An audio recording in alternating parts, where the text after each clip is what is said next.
Agriculture की अगर हम बात करें तो ये क्या है, अगर डेफिनेशन पूछ ली जाए तो हम ब्लैंक हो जाते हैं। तो बच्चों यहाँ पे कुछ कीवर्ड्स है।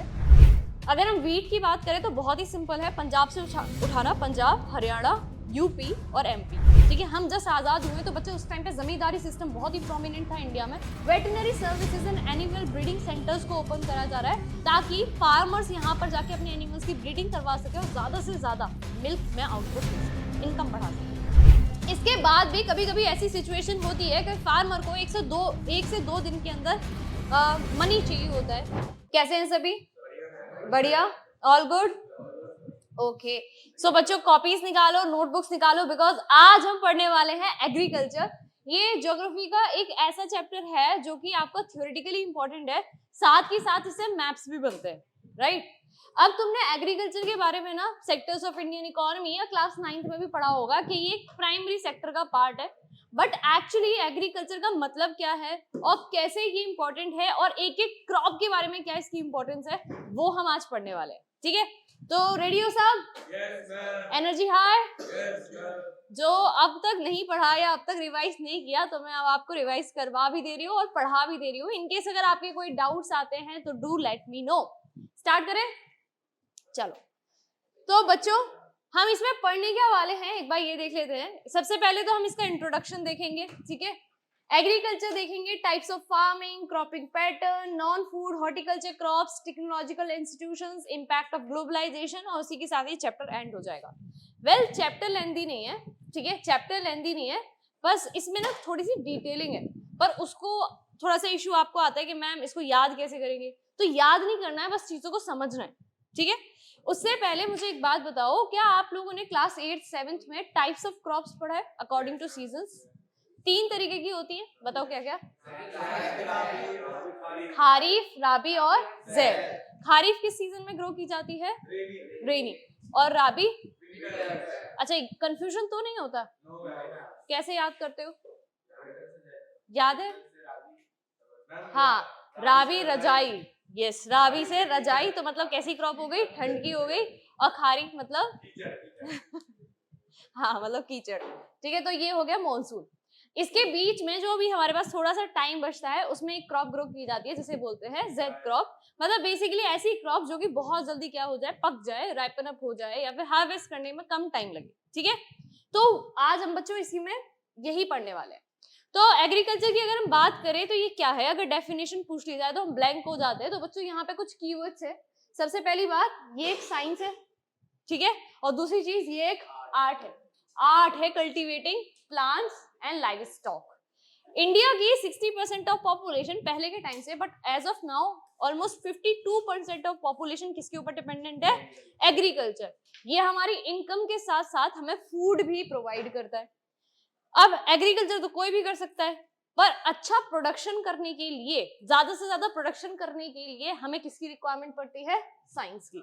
और आप उसको कैसे ग्रो करते हो, कैसे ज्यादा से ज्यादा प्रॉफिट और ज्यादा से ज्यादा क्रॉप्स को ग्रो कर पाते हो, उसको बोला जाता है बेटा आर्ट ऑफ कल्टीवेटिंग। जैसे ये जो पिक्चर है, इसमें क्या ग्रो किया जा रहा है? क्या है ये? राइस, ठीक है। राइस नहीं बोलते, क्या बोलेंगे हम? पैडी। अब ये पैडी के साथ ना एक अलग सिचुएशन है। आप नॉर्मली किसी भी जगह पे अगर आप ग्रेन्स को स्प्रेड कर देते हो तो वहां पे सैपलिंग्स आ जाएंगे, प्लांट बन जाएगा। पर आप राइस के साथ ऐसे नहीं कर सकते। यहाँ पे होता है ट्रांसप्लांटेशन, ऑर्गन्स का नहीं, प्लांट्स का, ठीक है।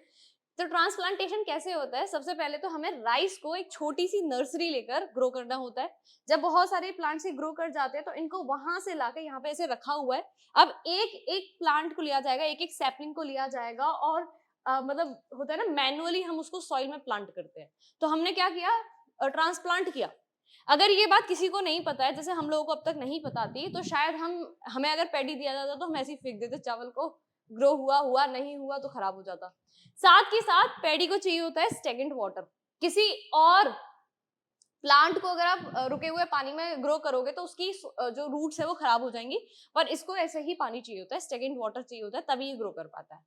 अब पता है कुछ एरियाज में क्या होता है कि नॉर्मली राइस ग्रो किया जाता है, और कुछ एरियाज में फार्मर्स इतने स्मार्ट होते हैं कि जब ये स्टेगनेंट वाटर है तो इसमें वो लोग फिशिंग भी कर लेते हैं, और यहाँ पे क्या रहता है, उनकी डुअल इनकम हो जाती है, ठीक है। तो ये क्या बच्चे, ये क्या सिंबलाइज करता है? ये क्या है? एक आर्ट है कल्टीवेशन की, ठीक है, यस। पिसीकल्चर कर लेते हैं तो वो हो जाता है। बच्चे टाइप्स ऑफ फार्मिंग की बात करें तो टाइप्स ऑफ फार्मिंग को दो पार्ट्स में डिवाइड किया गया। पहली फार्मिंग क्या है बच्चों, सब्सिस्टेंस फार्मिंग, और दूसरी है commercial. What does subsistence means?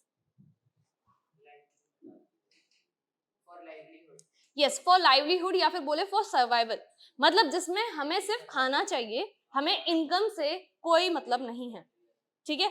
और दूसरा केस क्या है बच्चे, कॉमर्शियल, प्योरली किसके लिए की जा रही है बच्चे, ये प्रॉफिट अर्न करने के लिए। अगर ये क्वेश्चन तुम्हारा आ जाता है बोर्ड में तो तुम लोग बहुत लकी होगे, क्योंकि बहुत सिंपल सा टॉपिक है ये, है ना।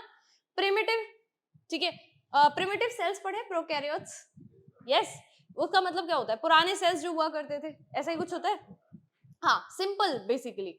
इसी तरीके से बच्चे प्रिमिटिव का मतलब भी क्या होता है, पुराना, याद रखते हैं हम प्रिमिटिव पुराना। इसमें जनरली हम वो टूल्स यूज कर रहे हैं जो मैनुअली यूज किए जाते हैं, हाईटेक मशीन्स नहीं है, पेस्टिसाइड्स नहीं है, हर्बिसाइड्स नहीं है, ठीक है, डिटेल में आगे बताऊंगी, ठीक है। नेक्स्ट इज बच्चे क्या है, इंटेंसिव। जैसे तुम इंटेंसिव पढ़ाई करते हो, वेल अब तक नहीं करी है बट स्टिल इंटेंसिव पढ़ाई मतलब बहुत ज्यादा मेहनत करना, इंटेंस मेहनत करना, ठीक है ना। तो इंटेंस का मतलब क्या होता है कि जब आप फार्मिंग कर रहे हो और उसमें कैसा एग्रीकल्चर कर रहे हो, इंटेंसिव मतलब हाईटेक मशीन्स, पेस्टिसाइड्स, हर्बिसाइड्स को ग्रो किया जा रहा है। क्यों कर रहे हैं, है तो ये लाइवलीहुड के लिए। मैम आपने तो ये नहीं बताया कि ये प्रॉफिट के लिए हो रहा है, ये तो हम सर्वाइवल के लिए कर रहे हैं, बट व्हाई इंटेंसिव, वो मैं आगे बताऊंगी। Next is commercial grain. Commercial grain मतलब ऐसे ग्रेन्स बच्चे, ऐसे अनाज जिसको किसके लिए किया जा रहा है, प्रॉफिट के लिए, ठीक है, ओके। नेक्स्ट वन इज क्या बेटा, प्लांटेशन। प्लांटेशन का मतलब पता है किसी को? वाओ, प्लांट ग्रो करना। प्लांटेशन बच्चे जनरली ऐसी क्रॉप्स को बोला जाता है जिनको हम एक बार ग्रो करते हैं और काफी टाइम तक वो उससे क्या होता है, प्रोडक्शन मिलता है। साथ के साथ इसको लॉन्ग टर्म भी इन्वेस्टमेंट कहते हैं, कैपिटल इन्वेस्टमेंट भी इसमें होता है। चलो कीवर्ड्स और स्टेटमेंट समझते हैं। सबसे पहला है बच्चे क्या, primitive subsistence farming.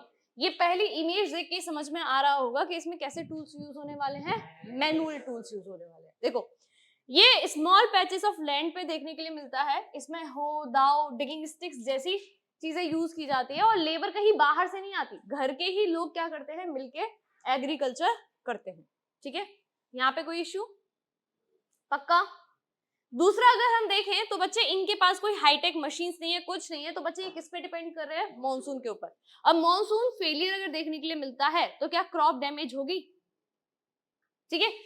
Same natural fertility के ऊपर डिपेंड कर रहे हैं, कोई एक्स्ट्रा क्या नहीं डाल रहे हैं, मैन्युअल, पेस्टिसाइड, फर्टिलाइजर्स को नहीं डाला जा रहा है, ठीक है, ओके। और एनवायरमेंटल कंडीशंस के ऊपर ये डिपेंड कर रहे हैं। तो अगर ये हमारा सब्जेक्टिव क्वेश्चन आता है लिखने के लिए कि हमें इस पे क्या लिखना होगा, तो सबसे पहले तो बच्चे हम ये बताएंगे ये कहाँ पे प्रैक्टिस होता है, कैसे लैंड पे प्रैक्टिस होता है, ये स्मॉल, ठीक है, अर्श किस पे होता है, ये स्मॉल पैच ऑफ लैंड। साथ ही साथ कैसे टूल्स यूज होते हैं, पुराने टूल्स यूज होते हैं, मैनुअल टूल्स यूज होते हैं, और लेबर की तरीके से कौन होता है, फैमिली लेबर। और ये मॉनसून के ऊपर डिपेंडेंट है, नेचुरल फर्टिलिटी के ऊपर डिपेंडेंट है, और एनवायरमेंटल कंडीशंस के ऊपर ही इनकी क्रॉप कैसी होगी उसके ऊपर ये डिपेंड करता है, ठीक है।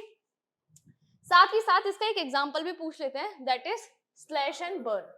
बच्चों यहाँ से हाई चांसेस है कि तुम्हारे क्वेश्चन बने, क्योंकि एनसीईआरटी में बहुत ही इंपॉर्टेंट सा टॉपिक है। डिफरेंट स्टेट से डिफरेंट कंट्रीज में स्लैश एंड बर्न एग्रीकल्चर को डिफरेंट नेम से जाना जाता है, ठीक है। पहले बताओ what does slash and burn agriculture means?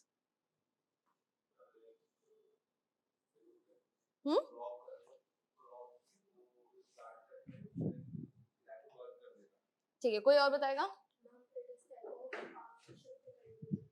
हाँ, ये शिफ्टिंग कल्टीवेशन का ही दूसरा नाम है। अब शिफ्टिंग कल्टीवेशन होता क्या है बच्चों, जब हम लोग ट्राइबल्स थे, या आज भी जो लोग ट्राइबल्स हैं या नोमैड्स हुआ करते थे, वो क्या करते थे, वो फॉरेस्ट के ऊपर डिपेंडेंट थे फॉर एवरीथिंग। तो दे स्टार्टेड प्रैक्टिसिंग एग्रीकल्चर। पर वो लोग एग्रीकल्चर करे कैसे, क्योंकि वो एक जगह से दूसरी जगह मूव करते रहते हैं, तो वो अपना काफिला कबीला लेकर एक जगह सेटल हो जाते थे फॉर 5 to 6 years। एक फॉरेस्ट एरिया को डिफॉरेस्ट करते थे, कट करते थे, ठीक है, और उसके बाद उसको बर्न करते थे। बर्न करने के बाद एक पैच ऑफ लैंड क्लियर हो जाता था, उस पर प्रैक्टिस करते थे क्या, एग्रीकल्चर, ठीक है।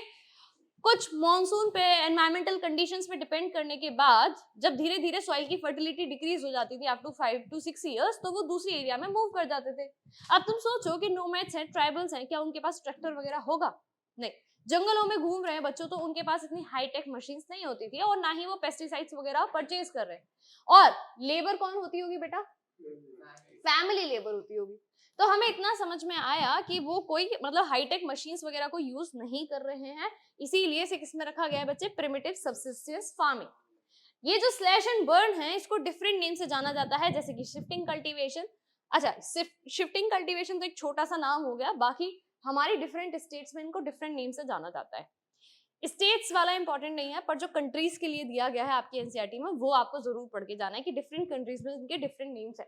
ठीक है, जैसे बेवार उदहिया एमपी में बोलते हैं, पोडू पेंडा इसको, आंध्रा में बोलते हैं पामा दाबी कोमान ब्रिंगा, इसको उड़ीसा में बोलते हैं कुमारी वेस्टर्न घाट्स। ठीक है, ये डिफरेंट नेम्स है, एक बार बस नजर रखना इनके ऊपर। पर सबसे ज्यादा इंपॉर्टेंट है कंट्रीज का, तो वो आपको पढ़ के ही जाना है। क्या प्रिमिटिव सबको क्लियर हो गया? ठीक है, मेरा एक डाउट था बच्चे, क्या हम ऑर्गेनिक फार्मिंग में भी प्रिमिटिव बोल सकते हैं? ऑर्गेनिक फार्मिंग को यू नो ना what is organic farming? Yes, organic farming हमें बाउंड नहीं करती है कि हम ये डिगिंग स्टेक्स या मैनुअल जो भी आपके टूल्स है उसको यूज करें। ऑर्गेनिक फार्मिंग में बस हम पेस्टिसाइड्स हर्बिसाइड्स का यूज नहीं करेंगे, बाकी हम हाईटेक मशीन्स को यूज कर सकते हैं, पर प्रिमिटिव में वो हम नहीं कर रहे हैं। Next is intensive. अब बेटा होता क्या है कि एक बहुत ही भरा पूरा सा परिवार था, ठीक है, एक इंसान था, उसके पास ये जमीन थी, उस इंसान का नाम क्या था? नाम बताओ इस इंसान का।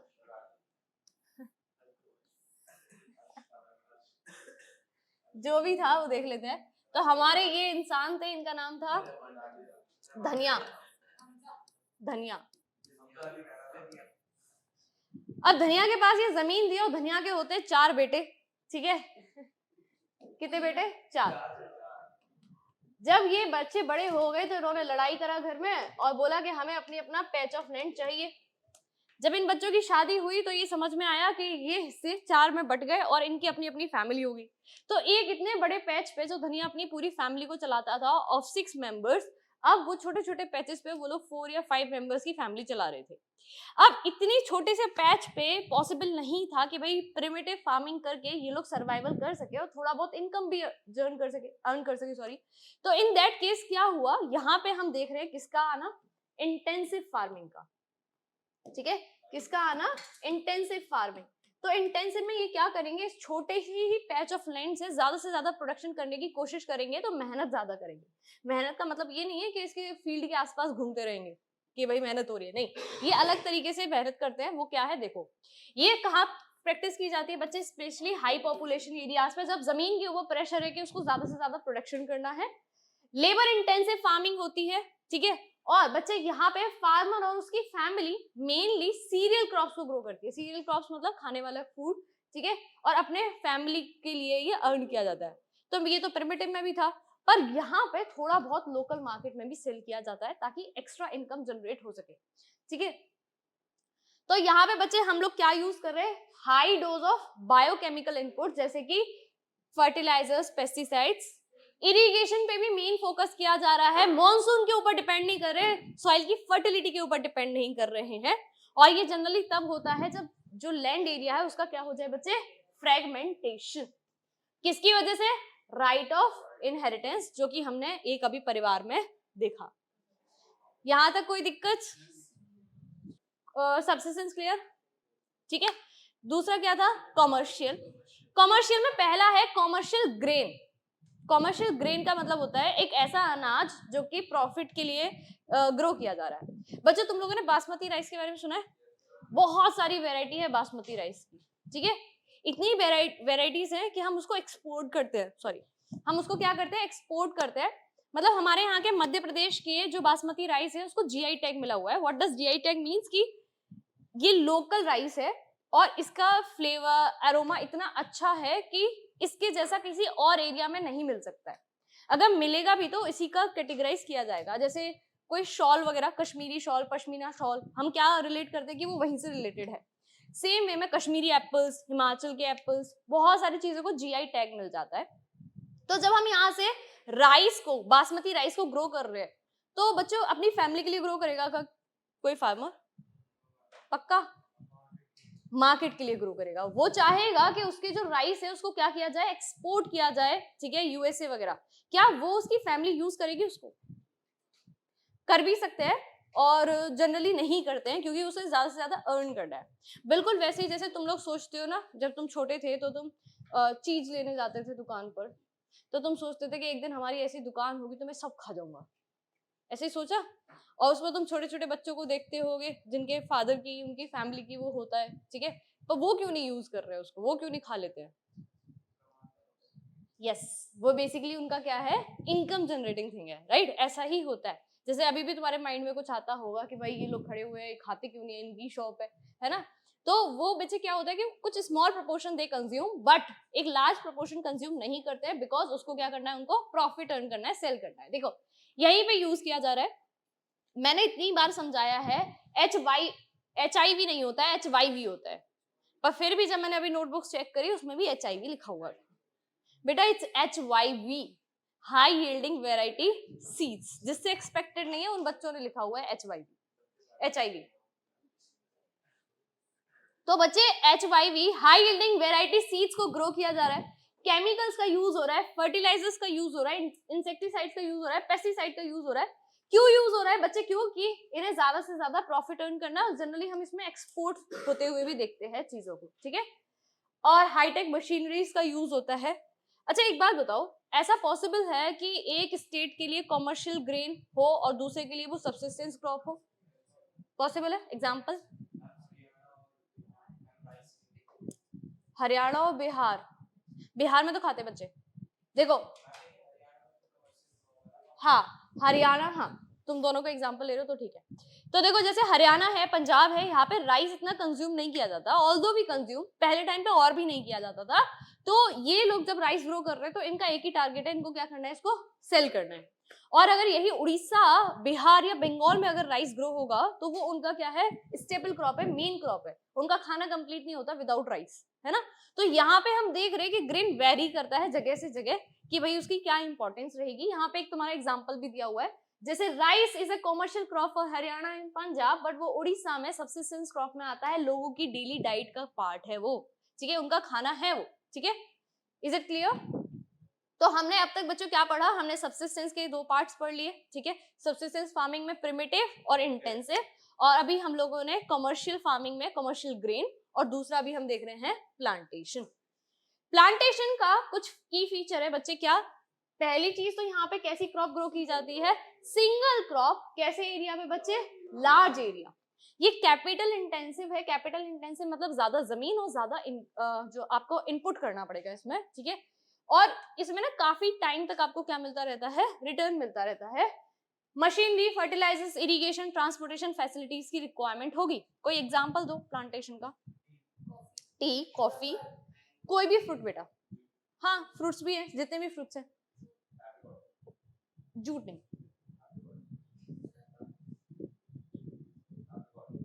रबर, हाँ हाँ ठीक है बस। अच्छा पता है इसमें क्या नहीं आएगा, अच्छा शुगर केन, वो किस में आएगा? शुगर केन को ग्रो करने में कितना टाइम लगता है, ग्रो और हार्वेस्टिंग के लिए कितना टाइम लगता है शुगर केन में? 1 ईयर। तो जिस भी क्रॉप में 1 साल से ज्यादा लगेगा उसको क्या बोल देते हैं बेटा, प्लांटेशन बोल देते हैं, ठीक है। टी, कॉफी ऐसा तो नहीं है हर साल, हर 6 मंथ में हम लोग प्रोड्यूस कर रहे हैं, नहीं, एक बार ग्रो कर दिया कई ईयर तक आता रहेगा, ठीक है, ठीक है। All the produce is used as a raw material in respective industry, जैसे कि एग्जांपल हैं tea, coffee, rubber, sugar cane, banana, etcetera, ठीक है। अच्छा यहाँ से एक मैप बेस्ड क्वेश्चन भी आता है, मैंने आप लोगों को सिलेबस भी दिखाया था जिससे क्वेश्चन यहाँ पे बनते हैं मैप बेस्ड। तो एक बार जरा मैप बेस्ड क्वेश्चंस देख लें बिफोर प्रोसीडिंग। कुछ याद है किसी को, क्या क्या मैप बेस्ड क्वेश्चंस थे? आप लोगों को स्टेट्स तो सारी याद ही होंगी, है ना? यस। तो सबसे पहले क्या पूछा गया था, शुगर केन। शुगर केन सबसे ज्यादा किस स्टेट में होता है? यूपी। तो बच्चे अगर शुगर केन आएगा तो you have to mark UP, कोई कलर या पेंसिल का यूज करके शेड कर देना, ठीक है। एक ही आएगा इनमें से अगर आएगा तो इतना कंफ्यूजन वाला बात नहीं है कि डिफरेंट शेड्स का यूज करोगे, क्या यूज करोगे, सिंपल शेड करना, अदरवाइज प्रॉपर लाइंस का यूज करना, ज्यादा उसको डार्क मत करना, ठीक है। अच्छा नेक्स्ट क्या है बच्चे, कॉफी। कॉफी कहाँ होगी सबसे ज्यादा? कर्नाटका, ठीक है, कॉफी इज फॉर कर्नाटका, ठीक है। अब जरा साउथ की बात कर रहे हैं तो बच्चे रबर, ठीक है, और कॉटन, यस, तुम्हें पता ही है ये कहाँ होगा, महाराष्ट्र, ठीक है। और कुछ बचा, टी, असम। बच्चे ये तो वो क्रॉप्स है जो किसी एक एरिया में होती है। एक और बच रहा है जूट, वेस्ट बंगाल, ठीक है। ये तो वो क्रॉप्स है जो सिंगल स्टेट से बताया जा रहा है, पर यहाँ पे दो और ऐसी बनती हैं बच्चे जिनके ऊपर आपको मल्टीपल स्टेट्स को कवर करना होगा। हाँ, जैसे कि राइस, और दूसरा है बच्चों क्या, व्हीट। हाँ, राइस को देखो, अगर हम बात करें तो उड़ीसा, अभी तुम लोगों ने जस्ट एग्जांपल देखा, तो उड़ीसा हो गया, वेस्ट बंगाल हो गया, और बच्चे आंध्र प्रदेश हो गया, ठीक है। ये 3 स्टेट आपको क्या मार्क करके आनी है जब राइस के बारे में पूछा जाए तो। अगर हम व्हीट की बात करें तो बहुत ही सिंपल है, पंजाब से उठाना, पंजाब, हरियाणा, यूपी और एमपी, ठीक है। तो ये है बच्चे पंजाब, हरियाणा, और ये क्वेश्चंस मैंने नहीं बनाए हैं, ये क्वेश्चन आपको सीबीएसई ने दिए हैं, तो बच्चों ये आएगा ही आएगा, ठीक है। इसमें से कोई एक चीज आएगी जो आपको मार्क करना होगा, ठीक है। So these are the map based questions. States अगर आप आइडेंटिफाई कर पाते हो तो यहाँ से आपका मैप बेस्ड क्वेश्चन बनेगा, जो हम पहले भी प्रैक्टिस कर चुके हैं। देखो एक छोटा सा क्वेश्चन जो एक पीवाईक्यू है, what are the various type of agriculture with special reference to shifting cultivation. Different type के, अगर ये 5 मार्क्स में आता है तो आपको डिफरेंट टाइप ऑफ एग्रीकल्चर बताने जो अब तक हम लोगों ने पढ़ा, ठीक है। सब्सिस्टेंस बता देना, कमर्शियल बता देना, उनको डिफाइन कर देना। लास्ट में ये विद स्पेशल रेफरेंस किसका पूछ रहा है, शिफ्टिंग। तो शिफ्टिंग कल्टीवेशन के बारे में आपको थोड़ा मेंशन करना पड़ेगा, जो कि आप किसी में कर दोगे बच्चे, प्रिमिटिव में ही कर दोगे, ठीक है। आगे की तरफ बढ़ते हैं, एक क्वेश्चन और है, which one of the following describes a system of agriculture where single crop is grown on a large area? Plantation, very nice, ठीक है, प्लांटेशन एग्रीकल्चर। कीवर्ड्स होते हैं हर उसमें और वो आपको आइडेंटिफाई करने हैं। which of the following condition is not a feature? हाँ, sufficient capital, बिकॉज यहाँ पे बच्चे क्या यूज हो रहा है, नेचुरल फर्टिलिटी, मॉनसून के ऊपर इरिगेशन के लिए डिपेंडेंट है, और फेवरेबल एटमॉस्फेयर, ये एटमॉस्फेयर के बियॉन्ड जाके किसी तरीके का एग्रीकल्चर नहीं कर रहा है। Next, I guess it's the same question. चलो, नेक्स्ट इज क्रॉपिंग पैटर्न। इस क्लास की स्टार्टिंग में ही तुमने मुझे 3 टाइप्स बताए थे सीजन्स के अकॉर्डिंग, राबी, खारीफ एंड ज़ैद। देखो सबसे पहली बात है बच्चों, तुम्हें ना ये क्रॉप्स लर्न करनी पड़ेंगी कौन सी कहाँ पर होती है। जैसे खारीफ के लिए अगर बात करें तो बेटा यहाँ पे ना बहुत ही इजी ट्रिक है, बीजेपी, ठीक है। B for bajra, J for jowar, P for paddy, ये याद रखना, ठीक है। अब एक बात बताओ, स्लाइड छोड़ दो, मुझे ये बताओ मॉनसून के टाइम पे बेटा टेम्परेचर कितना जाता है, सही कितना? हाँ, 25 to 27 डिग्री ऑलमोस्ट, है ना। ह्यूमिडिटी हाई होने की वजह से गर्मी ज्यादा लगती है, बट 25 to 27 डिग्री टेम्परेचर जाता है। और जहां हम रहते हैं it's a moderate rainfall reason, तो यहाँ पे बारिश कितनी होगी, ऑलमोस्ट 100 सेंटीमीटर के अराउंड, है ना, 100 के आसपास ही रहती होगी। ओके, तो अब यहाँ पे कंडीशन तुम्हें समझ में आ गई या नहीं? अगर मैं विंटर्स की बात करूं तो विंटर्स में क्या होता है, हाँ, मतलब 5 to 10 डिग्री के आसपास नॉर्थ इंडिया में चला जाता है टेम्परेचर। अच्छा, और यहाँ पे बारिश होती है कि विंटर रेनफॉल, यस, लास्ट में होती है in the month of February. और हमारी ठंडे कैसी होती है बच्चे, warm days and cold nights. Frost भी होता है क्या, होता है, फॉग वाली सिचुएशन तो होती है ना, फ्रॉस्ट, हाँ फ्रॉस्ट होता है, ठीक है। जब आपका जनवरी का टाइम आएगा तो फॉग और फ्रॉस्ट देखने के लिए मिलता है। अगर बच्चे क्रॉप के बारे में पूछा जाए तो क्या तुम यही मेंशन करके आ जाओगे बस? क्यों?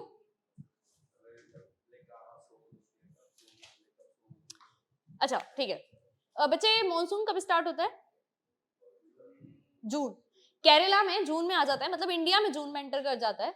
तो सो करने का टाइम क्या होगा, मॉनसून क्रॉप है जून जुलाई।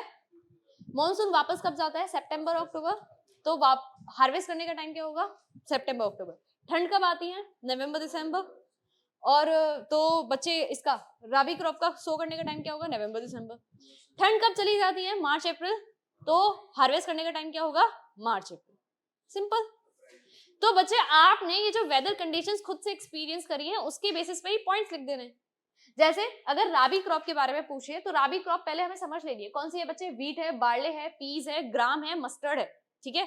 गेहूं, सरसों के खेत तो तुमने मूवीज में देखे ही होंगे। ठीक है। पीली पीली सरसों के फूल आता है, कितना सुंदर लगता है, और उस पर फॉग हो रहा होता है, राइट। तो हाँ बच्चे, खाने का मतलब ये नहीं होता है कि आपको अभी ग्रो किया है। ग्रो करना राबी में ही होता है। ठीक है। अभी आप वाटरमेलन खा सकते हो ठंडों में। ठीक है।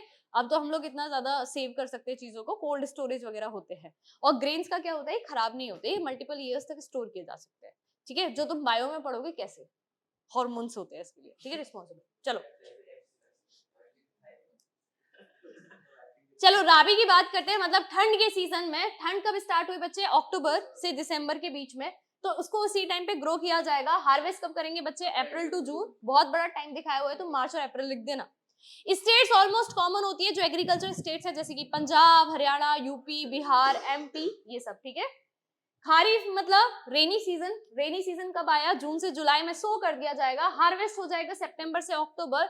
और ट्रिक बच्चों बीजेपी है ही तो पैडी, मेज। मेज क्या होती है? मक्का। ये एक ऐसी क्रॉप है जिसको आप हर सीजन में ग्रो कर सकते हो। जैद में भी ग्रो हो जाती है। ठीक है। और बच्चे खारिफ में भी ग्रो हो जाती है। खाते हो ना जब बारिश होती है तो कॉर्न खाते हो ना, बेबी कॉर्न, स्वीट कॉर्न, पता नहीं कितने तरीके कॉर्न, ये सब। मूंग। अच्छा याद रखना, जितनी भी लेंटिल्स हैं, जितनी भी दालें हैं, वो सब किस टाइम पे ग्रो करते हैं? बारिश के टाइम। पर अच्छी बात यह है कि लेंटिल्स को ज्यादा ना बारिश की जरूरत नहीं होती, ज्यादा पानी की जरूरत नहीं होती, पर फिर भी इसको इस टाइम पे ही ग्रो किया जाता है। स्टेट्स कॉमन रखोगे तो भी चलेगा, पर इसमें देख लेना राइस है तो राइस वाली स्टेट्स मेंशन कर दो जो तुमने अभी मैप में पढ़ी है। बीच का जो सीजन बचेगा 2 से 3 महीने, उनको बोलते हैं बच्चे जेड क्रॉप। राबी और खारिफ के बीच में 1-2 महीने में जो ग्रो कर पाए, हार्वेस्ट हो पाए, उसको बोलते हैं। जैसे कि वाटरमेलन, यू ऑल नो। ठीक है। Musk melon, cucumber, vegetables, fodder crops. ठीक है। फॉडर क्रॉप्स मतलब जानवरों के खाना, जानवरों का खाना। जानवरों का खाना खाते खिलाते नहीं है, जानवरों का खाना। ठीक है। इसका आंसर बताओ। खारिफ मतलब किस सीजन में? हाँ मॉनसून। क्या आएगा इसका आंसर?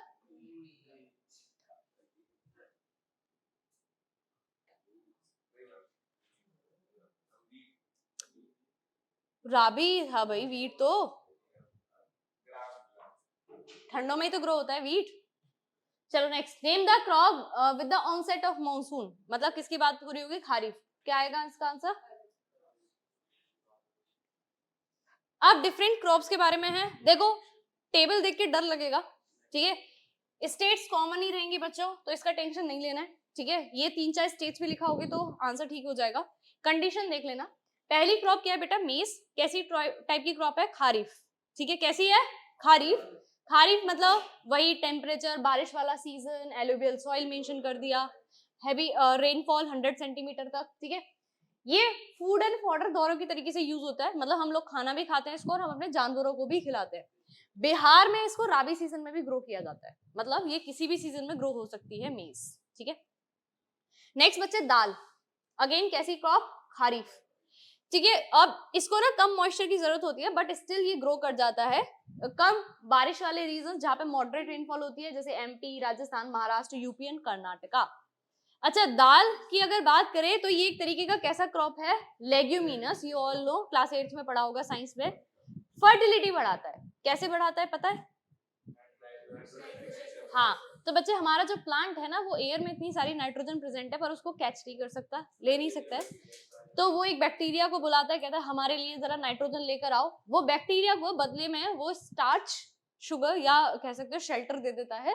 और ये दोनों का म्यूचुअल एसोसिएशन होता है, जिसको सिम्बायोटिक एसोसिएशन भी बोलते हैं। तो ये बायो का है बच्चों टाइम। और जब ये प्लांट को हार्वेस्ट कर लिया जाता है तब भी सॉइल में थोड़ी बहुत नाइट्रोजन प्रेजेंट होती है, तो नेक्स्ट क्रॉप खुश हो जाती है, कहते हैं नाइट्रोजन मिल गया फ्री में, तो फर्टिलिटी बढ़ जाता है। Next is rice. It's a kharif crop. बच्चे वही टेम्परेचर, हाई ह्यूमिडिटी और रेनफॉल 100 सेंटीमीटर। ठीक है।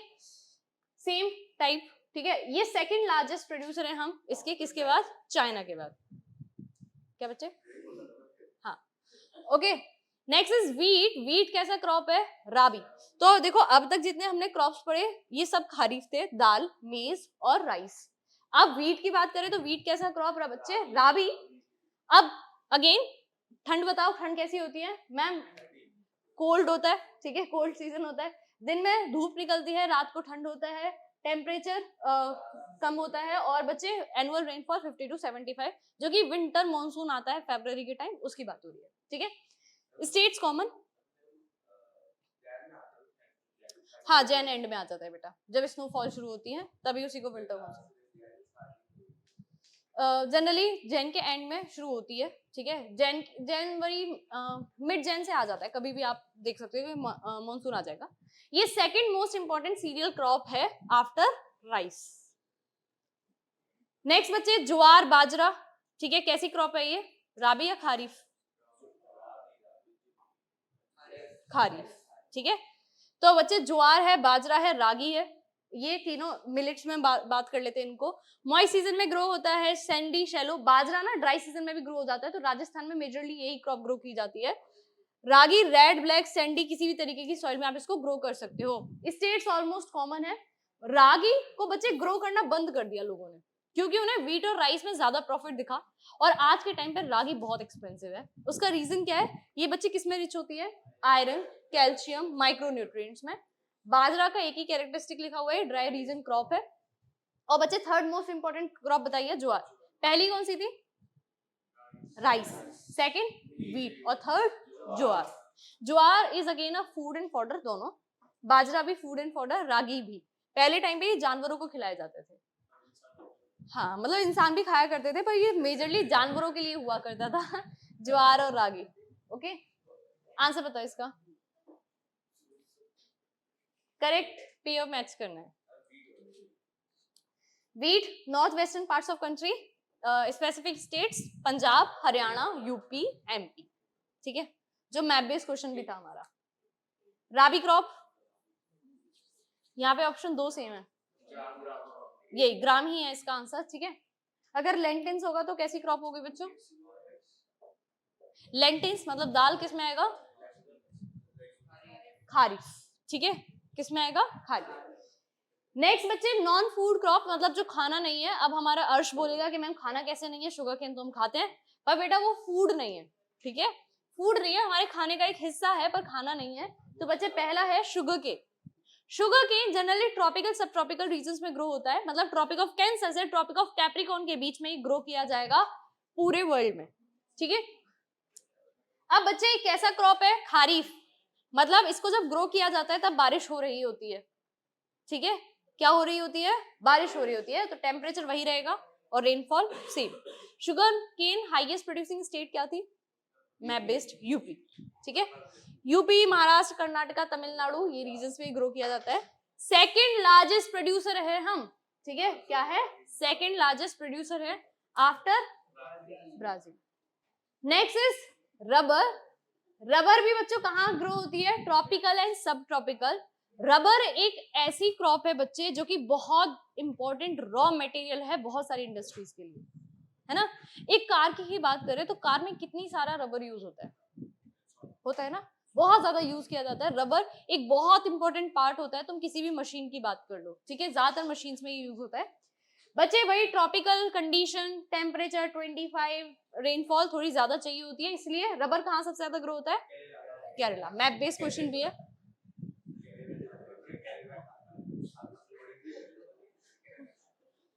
और ये बहुत इंपॉर्टेंट रॉ मटेरियल भी है। इसका आंसर बताओ अगर शुगर केन की बात हो रही है तो।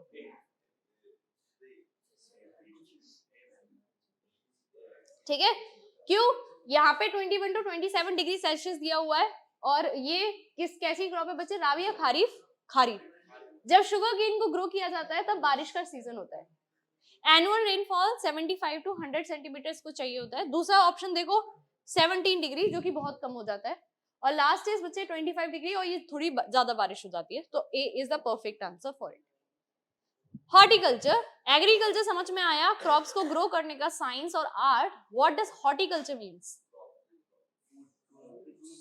Fruits and flowers. किसकी बात करेंगे बेटा यहाँ पे? Fruits and flowers. फूल और सब्जी, फूल फल सब्जी, हाँ ठीक है, फ्रूट्स फ्लावर्स वेजिटेबल्स भी आ जाते हैं इसमें। तो बच्चे सबसे पहला है मैंगोस। मैंगो किस सीजन में आता है? गर्मियों में। तो बच्चे टेम्परेचर और एवरेज रेनफॉल 90 to 100 सेंटीमीटर ज्यादातर हमारे पार्ट्स में। महाराष्ट्र, आंध्र, तेलंगाना, वेस्ट बंगाल, यूपी में ये ग्रो किया जाता है, ठीक है। ट्रॉपिकल सब ट्रॉपिकल रीजन्स में बच्चे इसको क्या करते हैं? ग्रो करते हैं, ठीक है। आम जो है वो गर्मी से ही पकता है, इसीलिए ट्रॉपिकल सब ट्रॉपिकल रीजन्स में देखने के लिए मिलता है। ऑरेंजेस कहाँ के फेमस होते हैं बच्चे? एंड चेरापूंजी, मेघालय के। भाई ड्राई क्लाइमेट और रेनफॉल 75 से 50 के बीच में भी चलेगा इसको। और बच्चे ये थर्ड इंडिया इसमें किसमें है? थर्ड पे है। मैं बस वेट कर रही हूँ कि कहीं फर्स्ट पे हम हो। नेक्स्ट इज बच्चे बनानास। अगेन ट्रॉपिकल रीजन्स में इसको ग्रो करते हैं, केरला, मिजोरम वगैरह, इसमें हम फर्स्ट पे हैं। ट्रॉपिकल सब ट्रॉपिकल में ग्रो करता है, हर जगह पे ग्रो कर सकता है, पर बेटा लार्जेस्ट प्रोड्यूसिंग स्टेट्स को हम कंसीडर करते हैं, ठीक है। नेक्स्ट इज बच्चे लीची एंड गुआवा। अब तुम्हें लीची का नाम समझ के पता चल रहा होगा कि ये चाइना से आई है, ठीक है, और सबसे ज्यादा ये बिहार में होती है। गुआवा भी, ठीक है, गुआवा मतलब अमरूद। ह्यूमिड क्लाइमेट चाहिए होता है इसको थोड़ा सा, तो मॉनसून के सीजन में ठंडों में भी गुआवा आपको आते हुए दिखता है, पर लीची मॉनसून में ही आती है। यूपी और बिहार, और लीची is the native of China. Pineapples की बात करें तो अगेन बिहार, ठीक है, मेघालय भी और बिहार भी। बिहार का मुजफ्फरपुर बहुत फेमस है पाइनएप्पल्स के लिए और लीचीज के लिए भी। तो मेघालय में भी ग्रो किया जाता है, अगेन ह्यूमिड क्रॉप। ग्रेप्स की बात करें तो बच्चे, हाँ देखो जितने भी ये जूशियस फ्रूट्स होते हैं ना जिसके अंदर वाटर है, वो जनरली आपके किस सीजन में आएंगे? समर्स में आएंगे, ठीक है, समर्स में आएंगे। देखो नेचर ने इस तरीके से चीजें बनाई हुई हैं ताकि आपकी बॉडी रेगुलेट कर सके ठीक से, है ना। जैसे जितने भी ड्राई फ्रूट्स वगैरह वो आपको पहाड़ों पे दिखते हैं, आपकी बॉडी को वार्म करने के लिए वो चीजें होती है, और न्यूट्रिएंट्स प्रोवाइड करने के लिए जहाँ पे इतना स्टेपल फूड नहीं मिल पाता है, ठीक है। अगर आप बात करो कोस्टल रीजन्स की, तो वहां पे आपको कोकोनट वाटर मिलता है। रीजन क्योंकि बॉडी डिहाइड्रेट जल्दी होती है, आयंस का लॉस हो सकता है, तो इतना ज्यादा रिच वाटर आपको वहां पे मिलता है। तो इसी तरीके से चीजें मिलती है। Apple, pears, apricots and walnuts, ये कैसी क्रॉप्स है? कहाँ हार्वेस्ट होती होगी, कहाँ ग्रो होती होंगी? बस इसमें कैश्यू मत लिखना, कैश्यू यू ऑल नो कौन सी सॉइल में होता है? लेटराइट सॉइल, ठीक है।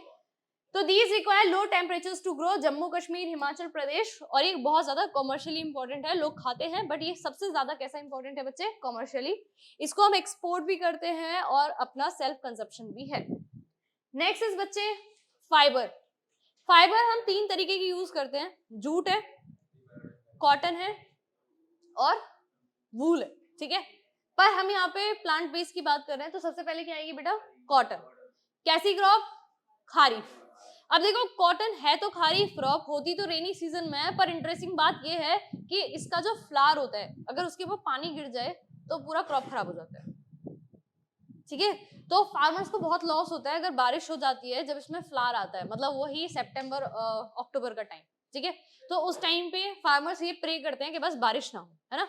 तो देखो क्या है ये, high temperature, light rainfall, irrigation चाहिए, फ्रॉस्ट फ्रीज डे चाहिए, मतलब इसको ठंड बिल्कुल नहीं चाहिए। एमपी, गुजरात, महाराष्ट्र में सबसे ज्यादा ग्रो होती है because of black soil, you all no, है ना। अबंडेंट और चीप स्किल्ड लेबर चाहिए होता है, बहुत मेहनत का काम होता है, इसमें एक एक फ्लावर को प्लक करना होता है, ठीक है। Next is jute. ये बच्चे किस एरिया में होती है? जहां पे ज्यादा पानी होता है, स्पेशली रिवर्स के साइड पर ये ग्रो किया जाता है। रिवर्स जब इसको हार्वेस्ट कर लेते हैं तो इसको रिवर वाटर में डिप किया जाता है, रनिंग वाटर में, ताकि इसकी फाइबर्स क्या हो सके? सेग्रीगेट हो सके, सेपरेट हो सके। तो बच्चे वेल ड्रेन फर्टाइल सॉइल में होगा, हाई टेम्परेचर इसको चाहिए होता है, जैसे कि वेस्ट बंगाल, बिहार वाला रीजन, बिहार, वेस्ट बंगाल, असम, उड़ीसा, मेघालय रीजन्स में ग्रो करता है। इसको क्या बोला जाता है बच्चे? Golden fibre. और तुम्हें पता ही है इसका यूज क्या है, गनी बैग्स, मैट्स, रोप्स, ठीक है, इन सब में यूज होता है। अब एक्सपेक्ट करोगे ये क्वेश्चन आ गया तो तुम क्या लिखोगे? पहली तो कंडीशन बता दो कि किसमें ग्रो होती है ये, हाँ ठीक है। अब कैसी क्रॉप है बेटा ये? It's a kharif crop. Kharif crop मुझे याद आते ही मुझे ये पता चल जाता है कि मुझे कैसी कंडीशंस के बारे में बताना है। टेम्परेचर कितना रहेगा बच्चे? 25 to 27 डिग्री सेल्सियस, और फिर रेनफॉल कितनी चाहिए होगी, 50 से 75 चलेगा, ठीक है, 50 टू 75 सेंटीमीटर। ठंड पसंद है क्या इसको, नहीं। इरिगेशन भी कैसा चाहिए होता है, लो इरिगेशन, और कितने डेज बचे फ्रॉस्ट फ्री, 210, ठीक है। ये तो मैंने इसकी टेम्परेचर कंडीशंस बता दी, कैसे कहाँ पे ये मिलता है। अब मैंने बच्चे क्या बताना है, इसकी स्टेट्स बतानी है जहां पर ये मिलेगा। जैसे महाराष्ट्र में मिल जाएगा, यूपी में मिल जाएगा, एमपी में मिल जाएगा, ठीक है, कर्नाटका में मिल जाएगा। ये सारे स्टेट्स को क्या करना है, मेंशन करना है। अभी भी कुछ ऐसा है जो मेंशन करना है हमें, यस, लेबर, ठीक है। कैसी लेबर चाहिए बच्चे, चीप, स्किल्ड एंड अबंडेंट, मतलब बहुत सारे लोग चाहिए होते हैं, क्लियर। क्योंकि सिर्फ फ्लावर प्लग करने की बात नहीं होती है, फ्लावर प्लग करने के बाद उसको सेपरेट करना होता है, ठीक है, और फिर उसको इस तरीके से स्प्रिंग वगैरह करना होता है, क्लियर करना होता है, बहुत मेहनत का काम है। अब हमारे बेचारे फार्मर्स बड़े परेशान, कहते हैं कि हमें कुछ टेक्नोलॉजिकल रिफॉर्म्स की जरूरत है ज्यादा से ज्यादा प्रोडक्शन करने के लिए। तो बच्चों बस यहाँ पे अब गवर्नमेंट आएगी। अगर इस टॉपिक की बात की जाए तो इट्स अ 5 मार्क क्वेश्चन, ठीक है। अब तक जितने भी थे तुमने समझ लिए, रिलेट कर लिए और कुछ ना कुछ पढ़ लिया, ठीक है। मैप बेस तैयार, मैप बेस क्वेश्चन भी तैयार हो गए। पर अगर 5 मार्क्स में पूछा जाएगा तो भाई सीबीएसई का फेवरेट क्वेश्चन है ये इस चैप्टर से, क्योंकि बच्चे यहाँ पे कंफ्यूज हो जाते हैं। पर बहुत ही सिंपल है, हम पुराने टाइम से लेके चलते हैं, जस्ट आजाद हुए, ठीक है, हम जस्ट आजाद हुए तो बच्चे उस टाइम पे जमींदारी सिस्टम बहुत ही प्रोमिनेंट था इंडिया में। अब जमींदारी सिस्टम को क्या करना होगा, खत्म करना होगा, ताकि लैंडलेस फार्मर्स को जमीन देनी है। तो हमारी सरकार पहला काम क्या करेगी, आजाद होते ही बच्चे, जो कंसोलिडेशन ऑफ होल्डिंग्स है, मतलब जो लोगों ने जमीन रोकी हुई है अपने पास, उसको क्या करेगी, खत्म करेगी, अबोलिशन ऑफ जमींदारी सिस्टम होगा। पहला रिफॉर्म हो गया, ठीक है। अब बच्चे हम आजाद हुए तो बच्चे 1960s में, बिल्कुल 10 साल बाद ऑलमोस्ट, क्या आया बच्चे, ग्रीन रेवोल्यूशन आया। तो हम मैम दूसरा ग्रीन रेवोल्यूशन के बारे में बता देंगे। गवर्नमेंट को ये भी समझ में आया कि फूड के साथ साथ मिल्क भी बहुत जरूरी है बॉडी के लिए। तो यहाँ पे हम किसका रेवोल्यूशन आते देख रहे हैं, ठीक है, इज इट डन, 2 पॉइंट्स हो गए। तो सबसे पहले आजाद हुए तो हम लोगों ने बच्चे abolition of zamindari, consolidation of holding, इस पे काम किया। फिर हमने green revolution and white revolution के ऊपर काम किया। थर्ड पॉइंट क्या लिखेंगे बच्चे, अब हमारे यहाँ पे बच्चे बहुत ज्यादा ड्रॉट्स आने लगी, फ्लड्स आने लगी, तो गवर्नमेंट ने बोला कि क्यों ना प्रोटेक्शन दिया जाए क्रॉप्स को, स्पेशली फार्मर्स को, क्योंकि बच्चे उनकी पूरी लाइफ की सेविंग होता है। 6 मंथ्स में क्रॉप आता है, तब तक फार्मर कुछ भी अर्न नहीं करता है, ठीक है। मतलब अगर उसने पर्सन ने जून में इन्वेस्ट किया है तो उसको उसका रिटर्न कब मिलेगा, अक्टूबर में जाके। 3-4 महीने उसके पास कोई इनकम नहीं है, वो पिछली इनकम से काम करता है, प्लस उसने अपना बहुत बड़ा शेयर उसमें लगा दिया होता है बच्चे क्रॉप में। अगर वो डैमेज हो जाएगी बिकॉज ऑफ एनीथिंग, वो क्या करेगा, राइट। तो वो डेप्ट में ना जाए, वो कर्ज में ना डूब जाए और उसकी लाइफ या वो पॉवर्टी में ना जाए। हमारी गवर्नमेंट ने स्टार्ट किया बच्चे क्या, क्रॉप का insurance. This is the third reform. अब क्रॉप का इंश्योरेंस कहां से मिलेगा, ठीक है, क्रॉप का इंश्योरेंस कहां से मिलेगा, बैंक की बहुत ज्यादा जरूरत है। अब हर फार्मर एक एडवांस या बड़ी बैंक में जाने से डरता था, सिटीज में कैसे अप्रोच करे, ठीक है, इलिटरेट है, सीधा साधा फार्मर है हमारा। उसके लिए उनके पास बनानी थी बच्चे क्या, ग्रामीण बैंक, ताकि वो इंश्योरेंस के लिए जल्दी से जल्दी वहां पहुंच पाए और साथ ही साथ बच्चे लोन ले पाए। लोन एक तो ग्रामीण बैंक से और दूसरा बच्चे कोऑपरेटिव सोसाइटी से भी आता है। तुम्हें याद है मनी एंड क्रेडिट में सेल्फ हेल्प ग्रुप पढ़ा था हमने, वो 15 से 20 लोग थे रूरल एरिया में। अगर उन्हीं नंबर को ज्यादा कर दिया जाए, जैसे कृषक कोऑपरेटिव है एक, उसमें 2300 से ज्यादा फार्मर है, तो हमने क्या किया, उसे बड़े स्केल पे जब लॉन्च किया तो उसे क्या बोल दिया बेटा, कोऑपरेटिव। सिमिलर ही होता है, बस उसमें नंबर लार्ज होता है, उसमें जनरली मेल्स होते हैं, और सेल्फ हेल्प ग्रुप में रूरल एरियाज में फीमेल्स ज्यादातर देखने के लिए मिलती है, ठीक है, ताकि लोन की फैसिलिटी मिल सके। और ये लोग किसकी तरफ इंक्लाइंड हो जाए बेटा, फॉर्मल सेक्टर ऑफ लोन की तरफ, ठीक है। तो 4 रिफॉर्म डन। सबसे पहले abolition of zamindari, consolidation of holdings, इस पे काम किया। ग्रीन रेवोल्यूशन, व्हाइट रेवोल्यूशन पे काम किया है, ठीक है। फिर इंश्योरेंस प्रोवाइड किया है ड्रॉट से, फ्लड से, डिसीजेस से। फोर्थ, लोन देना है भाई, कोऑपरेटिव्स का सेटअप हुआ है, ग्रामीण बैंक्स आए हैं और लो इंटरेस्ट पे लोन दिया जा रहा है। अगर ये 4 मार्क्स में आता है तो डन, इसके बाद भी कभी कभी ऐसी सिचुएशन होती है कि फार्मर को 1 से 2 दिन के अंदर मनी चाहिए होता है भाई। डॉक्यूमेंटेशन, बैंकिंग, बहुत सारा टाइम लग सकता है। इसीलिए सरकार ने, जैसे हम लोग के पास क्रेडिट होता है, क्रेडिट कार्ड होता है, उसी तरीके से किसान क्रेडिट कार्ड भी लॉन्च किया। कभी कभी बच्चे जो मेन, अनफॉर्चुनेटली जो मेन अर्निंग मेंबर होता है, मेन फार्मर होता है, उसके साथ कोई मिस हैपनिंग जैसे कि एक्सीडेंट या कुछ हो जाता है अनफॉर्चुनेटली, तो उस केस में गवर्नमेंट ने क्या प्रोवाइड किया है, उनको इंश्योरेंस भी दिया गया है, जिसमें by default her farmer cover कर लिया जाता है। ठीक है, तो यहाँ पे हम पर्सनल एक्सीडेंट इंश्योरेंस स्कीम और केसीसी को देख रहे हैं। This is the 5th reform, लिख के आ जाओगे। ठीक है, इसके बाद बच्चे वेदर पे भी काम करेंगे क्या? फार्मर्स को कैसे पता चलेगा इस साल बारिश कम होगी, ज्यादा होगी, कौन सा क्रॉप ग्रो करना चाहिए, किस वेराइटी को खरीदना चाहिए, किस टाइम पे क्या क्रॉप देनी चाहिए, इसके लिए बच्चे क्या लगाया गया, agriculture programmes and weather bulletin. ठीक है, तो ये 6th पॉइंट हो गया। नेक्स्ट बच्चे, गवर्नमेंट को लगा कि एक्सप्लॉयटेशन हो सकता है बाय इंडस्ट्रियलिस्ट। ठीक है, तो इनको एक मिनिमम सपोर्ट प्राइस तो देना पड़ेगा ना, तो यहाँ पे एमएसपी को लॉन्च होते हुए देख रहे हैं। तो अब तक मैंने तुम्हें कितने पॉइंट बता दिए? 7, आजादी से लेकर अब तक। ठीक है, कोई दिक्कत? अगर हमें अभी भी इस पॉइंट में, इनमें भी कुछ और पॉइंट अगर हमें मेंशन करने हैं तो हम क्या करेंगे वो भी बताती हूँ। पहले एक बार ये देख लेते हैं। ठीक है, रुको, ये यहां से भी तुम लिख के आ सकते हो 8th पॉइंट कि बच्चे आईसीआर का एस्टेब्लिशमेंट हुआ। ये HYV seeds, herbicides, pesticides, BT cotton और पता नहीं कितनी कितनी वेराइटीज आ रही है, इसके ऊपर रिसर्च कौन कर रहा है? आईसीआर कर रहा है। कैटल, बेस्ट से बेस्ट कैटल हमारे यहाँ पर मिले, ठीक है, उनकी ब्रीडिंग वगैरह को कौन देख रहा है? आईसीआर देख रहा है। तो बच्चे ये एग्रीकल्चर यूनिवर्सिटीज बन रही हैं जहां पे लोगों को पढ़ाया जा रहा है, ये फार्मर्स को एजुकेट कर रहे हैं। Veterinary services and animal breeding centres को ओपन करा जा रहा है ताकि फार्मर्स यहाँ पर जाके अपने एनिमल्स की ब्रीडिंग करवा सके और ज्यादा से ज्यादा मिल्क में आउटपुट ले सके, इनकम बढ़ा सके। ठीक है, हॉर्टिकल्चर में भी डेवलपमेंट का हम लोगों ने देखा और ये हम लोग ऑलरेडी पढ़ चुके हैं, meteorology and the weather forecast. तो बेटा कितने पॉइंट्स हुए टोटल? 8 पॉइंट्स।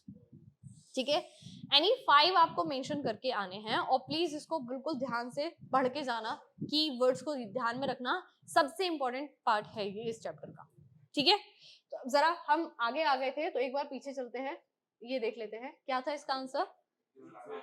किसान क्रेडिट कार्ड। ठीक है, क्रेडिटेड नहीं, किसान क्रेडिट कार्ड। अब बच्चे यहाँ पे कंट्रीब्यूशन ऑफ एग्रीकल्चर पूछा गया है, जीडीपी में कितना है? अभी कितना बोला जा रहा है कि 1951 के बाद डिक्रीज हो रहा है, बिकॉज तुमने पढ़ा भी है कि प्राइमरी से we are shifting towards tertiary ज्यादा से ज्यादा। तो 2011-12 के अकॉर्डिंग हमारा कितना पॉपुलेशन? 52% पॉपुलेशन इसमें एम्प्लॉयड था। वेल, ये वाला पार्ट हम लोगों ने देख लिया है, आगे बढ़ते हैं। Impact of globalisation on agriculture, again a favourite question of CBSE. अब ये पूछेंगे कि ग्लोबलाइजेशन का हमारे एग्रीकल्चर पे क्या इम्पैक्ट हुआ, तो अगेन पीछे जाएंगे आजादी के टाइम और आजादी से पहले। हाँ, आजादी से पहले, थोड़ा पास में चलते हैं। ठीक है हर्ष, मार्क्स में नहीं, जो तुमने स्कोर किया है बेटा, time. During British rule 19th century के आसपास बच्चे सबसे पहले ग्लोबलाइजेशन स्टार्ट किसकी वजह से हुआ? क्यों ये ब्रिटिशर्स, पोर्चुगीज, यूरोपियंस इंडिया की तरफ आ गए? उसका रीजन क्या था? यहाँ की स्पाइसेस, यहाँ की स्पाइसेस, स्पीशीज नहीं, स्पाइसेस, मसाले। मसाले यहाँ के बहुत ही फाइन और क्वालिटी वाले थे। ठीक है प्रियांश, तो इनका एक्सपोर्ट स्टार्ट हुआ, तो ट्रेडिंग स्टार्ट हुई। इसकी वजह से इंडिया का मार्केट ऑफ फार्मर्स फ्लरिश कर रहे थे। ठीक है, तो क्या ये ग्लोबलाइजेशन में पार्ट आ जाता है? यस। ठीक है, नेगेटिव नहीं है, बस ये हम लोग उस टाइम पे फ्लरिश कर रहे थे, नेगेटिव बन गया वो बात अलग है। कॉटन, दूसरी चीज जो इन लोगों को यूरोपियंस को पसंद आई वो हमारी थी कॉटन। बोले इस जैसी कॉटन इस वर्ल्ड में कहीं नहीं हो सकती, बहुत अच्छी क्वालिटी कॉटन, एम्ब्रॉयडर्ड, कलर्ड। इन लोगों ने धीरे धीरे मैनचेस्टर और लिवरपूल को यहाँ पे डेवलप कर लिया। कैसे डेवलप किया? यहाँ से रॉ मटेरियल लेके जाते थे, वहां पे अपनी कंपनीज में, इंडस्ट्रीज में बनाते थे और यहाँ पे लाके डंप कर देते थे। ठीक है, तो धीरे धीरे हमें ये देखने के लिए यहाँ पे मिलता है। Third, Indigo. ग्लोबलाइजेशन को और बड़े लेवल पे लाया गया और इंडिगो का बच्चे क्या शुरू हुआ है? एक्सपोर्ट। और उसकी वजह से इंडियंस का क्या हुआ है? Exploitation. And you all know about Champaran Satyagraha, first satyagraha launch by Gandhi ji in India और ईयर वाज 1917। ठीक है, ये क्यों किया जाता था बच्चे?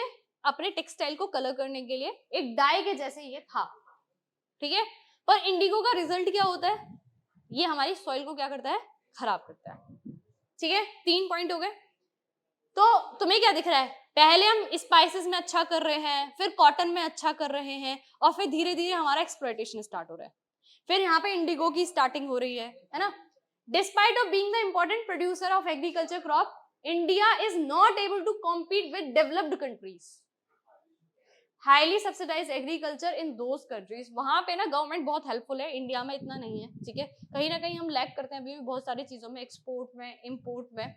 जैसे हम लोगों ने ग्रीन रेवोल्यूशन आया तो फूड तो बहुत ग्रो कर लिया बेटा, पर उसके साथ साथ हमने हेल्थ को सेक्रीफाइस कर दिया, ठीक है, हेल्थ को सेक्रीफाइस कर दिया। Next, to develop agriculture India को क्या करना चाहिए? किसकी सबसे पहले इकोनॉमिक कंडीशन अच्छी करनी चाहिए? जो वो धनिया के बेटे थे ना, उन जैसे फार्मर्स की, स्मॉल एंड मार्जिनल फार्मर्स, ठीक है। ग्रीन रेवोल्यूशन ने एग्रीकल्चर को तो इंप्रूव किया है, पर साथ ही साथ बेटा क्या रिजल्ट हुआ है इसका? Land degradation, chemicals over use की वजह से। नेचर है, नॉन लिविंग थिंग है, सॉइल है या वाटर है, पर उसको कंज्यूम करने वाले कौन है? हम ही लोग, ठीक है। तो हमने खुद केमिकल्स बनाए और खुद को भी बर्बाद किया है। तो ह्यूमंस कुछ ऐसे ही होते हैं, राइट? अब नहीं होंगे।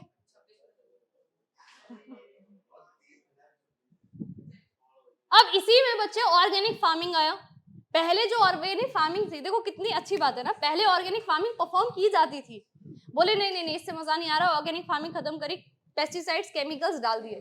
अब जब वो खाना खाने लायक नहीं बचा, तो फिर दोबारा से किस पे आ गए? Organic farming. और उसी खाने को बढ़ा चढ़ा के हाई प्राइस पे क्या किया जा रहा है? सेल किया जा रहा है।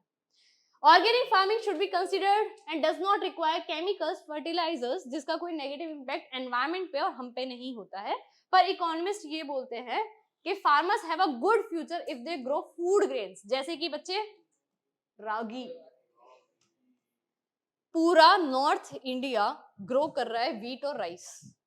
फार्मर्स को बोलो कि आप पल्सेस ग्रो करो, तो वो बोलते हैं इसमें इतना प्रॉफिट नहीं है, इसमें थोड़ा ज्यादा कैपिटल इन्वेस्टमेंट होता है। रागी कोई सोचता भी नहीं है इसको ग्रो करने के लिए, बस 2 ही क्रॉप ग्रो किए जा रहे हैं, व्हीट और राइस। अगर आप ज्यादा कोई अलग तरीके का क्रॉप ग्रो करते हो, जैसे कि ज्वार, रागी वगैरह, तो यहाँ से ज्यादा इनकम मिल सकता है।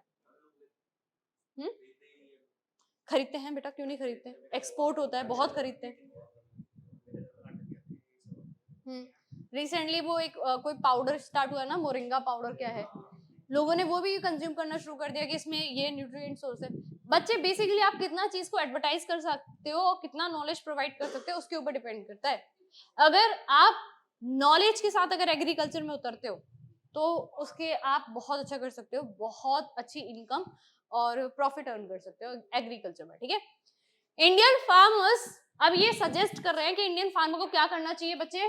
क्रॉपिंग पैटर्न को डाइवर्सिफाई करना चाहिए, डिफरेंट सीरियल क्रॉप्स को ग्रो करना चाहिए, अपनी इनकम को बढ़ाना चाहिए और एनवायरमेंटल डिग्रेडेशन को कम करना चाहिए, ठीक है।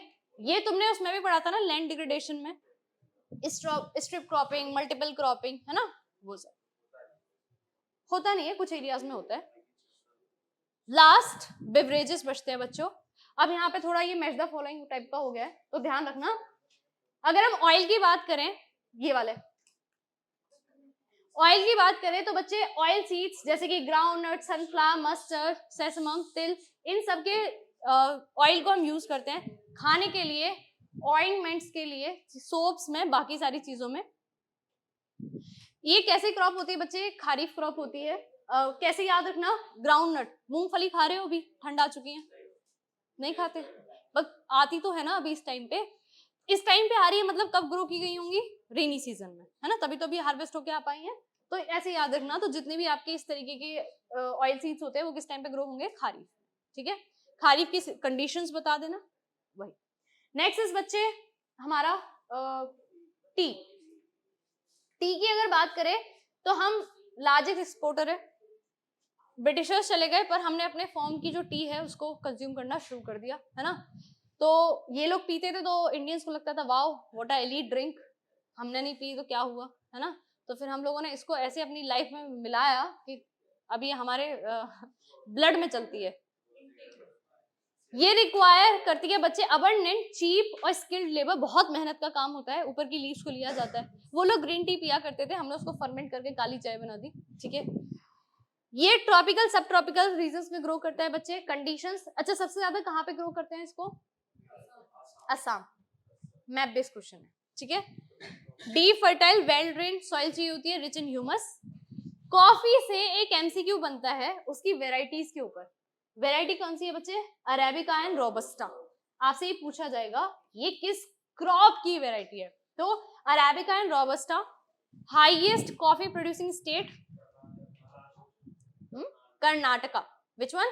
Karnataka. It's a map based question again, ठीक है। बताओ इसका आंसर। प्लांटेशन क्रॉप है, T, coffee, banana and sugar की। भूदान मूवमेंट, हाँ ये कब आया? ये हमेशा से था तुम्हारी एनसीईआरटी में। भूदान की बात करें तो होता क्या है बच्चे, हम जैसे ही आजाद हुए तो जो जमींदार थे, जो जमींदार थे उनके बीच में एक न्यूज स्प्रेड हो गई कि भाई जमीन ले ली जाएगी आपसे, आपके पास जो 50,000 बीघा 20,000 बीघा जमीन है वो आपसे ले लिया जाएगा। तो इसमें एक पर्सन है, एक पर्सनालिटी है विनोबा भावे, वो निकल कर आते हैं, वो बोलते हैं देखो भाई जमीन तुमसे ली जाए उससे पहले कुछ पुण्य कमा लो, कुछ पुण्य कमा लो, ठीक है, गुड डीड्स कर दो। तो इन्होंने क्या बोला कि भूदान मूवमेंट स्टार्ट करते हैं, जमीन आपसे ले ली जाएगी तो इससे अच्छा आप खुद ही दान कर दो, ठीक है। तो ये एक लैंड रिफॉर्म था जो कि स्टार्ट किया था बाय विनोबा भावे ने, ईयर 1951। जगह थी पोचमपल्ली, जगह थी आंध्र प्रदेश। इसमें क्या था, जो लैंडलॉर्ड्स हैं वो बच्चे क्या करेंगे, अपना एरिया कुछ जमीन लैंडलेस फार्मर्स को दे देंगे, ठीक है। जमीन वैसे भी जाने वाली थी तो इससे अच्छा है कि कुछ पुण्य कुछ अच्छा काम कर दिया जाए। पर इसमें एक कंडीशन थी, कंडीशन ये थी कि जो फार्मर को ये जमीन मिल रही है, ठीक है, वो उस पर रह सकते हैं, कोई क्रॉप को ग्रो कर सकते हैं बिल्कुल, पर उसको बेच नहीं सकते, ठीक है। अर्श, अगर तुम्हें मिलती तो बेटा रहना या क्रॉप ही करना पड़ेगा, बेच नहीं सकते उसको, ठीक है। अगर तुम कल्टीवेट करने में अनसक्सेसफुल रहे, ठीक है, फेल टू कल्टीवेट, या ऐसा कुछ पता चला कि तुमने इसको बेचने की कोशिश की है, ठीक है, तो गवर्नमेंट के पास राइट है कि वो तुमसे वापस ले लेंगे। Who was the first person जिसने इसमें पार्टिसिपेट किया? रामचंद्र रेड्डी, ये सबसे पहले आए और इन्होंने जमीन को दान दिया, ठीक है। अच्छा तुम्हारे ना बुक में एक वो भी है शायद, कृषि सिंचाई योजना, है ना। अब कृषि का मतलब क्या होता है? कृषि का मतलब होता है खेती, कृषक का मतलब होता है किसान, सिंचाई इरिगेशन योजना मतलब जगह से जगह ट्यूबवेल्स को ले जाना, इलेक्ट्रिसिटी प्रोवाइड करना ताकि इरिगेशन फैसिलिटीज को बेटर किया जाए, तो वो लॉन्च किया गया था, ठीक है। तो उसको एक बार रीड कर लेना, इतना खास जरूरी नहीं है, पर रिसेंटली ऐड किया गया है तो चांसेस है कि वहां से क्वेश्चन बन जाए। मैप बेस्ड क्वेश्चंस प्रिपेयर कर लेना, मैप बेस्ड क्वेश्चंस थोड़े से इंपॉर्टेंट हैं, ठीक है। आई होप आप लोगों को ये चैप्टर समझ में आया होगा ना, आपका रिवीजन बहुत अच्छे से हुआ होगा। आज ही जाके इसके सारे MCQs, subjective question and map based questions आपको प्रैक्टिस करना। Okay so thank you so much बच्चों।